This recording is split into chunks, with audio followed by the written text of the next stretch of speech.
ခိုင်ပြည်စစ်တွေမြို့မှာစားနပ်ရိက္ခာတွေတည်ဆောင်လာတတ်တဲ့တင်ပေါ်တွေဟာမိုးတွင်းကာလမှာရာသီဥတုကြောင့်အချိန်ကာလအတန်ကြာတဲ့အထိမရောက်လာမှာကိုစိုးရိမ်တယ်လို့ဒေသခံတွေထံကနေသိရပါတယ်။ရခိုင်ပြည်မှာ2023ခုနှစ်နိုဝင်ဘာလကစတင်ခဲ့တဲ့တကြောပြန်တိုက်ပွဲကြောင့်စစ်ကောင်စီဟာဖြက်လေးဖြက်ပြုလုပ်ထားခဲ့တာဖြစ်ပြီး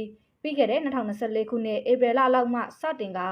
စစ်ကောင်စီဟာရန်ကုန်ကနေစစ်တွေကိုကုန်တင်တင်ပေါ်တွေကိုစတင်ပြေးဆွဲခွင့်ပြုခဲ့တာဖြစ်ပါတယ်။ဒေသခံတွေဟာကုန်တင်တင်ပေါ်တွေရောက်မှစံအပါဝင်တခြားသောစားသောက်ကုန်တွေကိုစားသုံးလို့ရတာကြောင့်မိုးတွင်းကာလမှာရာသီဥတုကြောင့်ကုန်တင်တင်ပေါ်တွေမရောက်လာမှာကို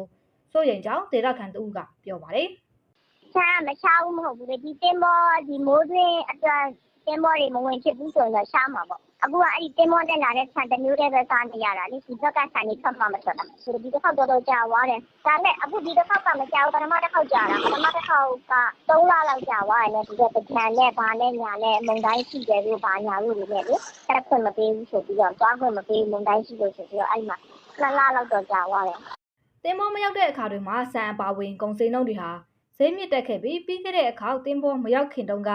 စံတွေဝယ်မရဖြစ်ခဲ့ကြကြောင်းသိရပါတယ်။အဲဒီလိုဝယ်မရဖြစ်တာဟာစံတွေမရှိတာကြောင့်မဟုတ်ပဲစံဆိုင်တွေကနောက်ထပ်တင်ပေါ်ဘယ်အချိန်ရောက်လာမလဲမသိတာကြောင့်မယောင်းပဲတူလုံထားကြတာတွေကြောင့်ဖြစ်တယ်လို့လည်းဒေသခံတွေကဆိုပါတယ်။တင်ပေါ်ရောက်လာတဲ့အခါမှာတော့ကုန်စည်နှုန်းတွေကပြန်ကျသွားတတ်တယ်လို့လည်းသိကြပါတယ်။အဲ့ကစားဆန်တွေကဆန်2မျိုးရှိရပေါ့အညက်1မျိုးအကောင့်1မျိုးရှိတယ်အဲ့မထမှာတော့အဲ့ဒါကအစားသုံးဒီများတော့အဲ့ဒီတင်မောတွေပြန်တင်မောရောက်လို့ရှိရင်ရောက်တဲ့ဆိုတာနဲ့ဝယ်ကြတယ်ဆိုင်နေရဝယ်တယ်ရောင်းစားတဲ့လူရောင်းမဲ့လူဝယ်တယ်ရောင်းဖို့အတွက်ဆောင်တဲ့လူဝယ်တယ်ဒီတင်မောမလာတော့ဘူးထုတ်ရောင်းတယ်ပေးတတ်တယ်